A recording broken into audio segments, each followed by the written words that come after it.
Hello, Hi, this is myself Dr. Dr. Bhavesh Gupta. Vishnu. I'm a transplant In from the very top to India पे ground level पे Mumbai कोई Central. Biology I'm side treating last 3 to 4 years से मैं इसी से करता what is था this restaurant? काफ़ी time Why there is common family? Wait लिया What's कुछ going मेडिसिन on? वगैरह आया बट उसमें इफेक्ट नहीं What is the आया magic फिर behind finally this? Doctor Hi, I'm Mustafa Mairaie. I come from Mumbai Central. I got recommended for Dr. Bhavesh Gupta from a very dear friend. I was scared in the initial stages when I came to meet him. I asked him, but he comforted me and he encouraged me to do the transplant as I had lost a lot of hair and I didn't have a hairline or anything kind of a thing. But he encouraged me, he got me here, and through the surgery, he has comforted me so much. He made it go as smooth as butter. And I have a phobia of like a normal injection, a normal prick.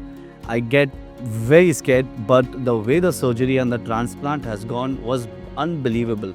And the results, as you can see, it's unbelievable, surprisingly very good. I don't feel that there can be any other doctor except for Dr. Bhavesh Gupta who has that kind of magical hands to give you this kind of a hairline. And even I was really very scared as I come from a film background. So I needed my hairline to be not perfect but kind of natural. And that's what he gave me. Thank you so much, Dr. Bhavesh Gupta. I couldn't be in better hands than you.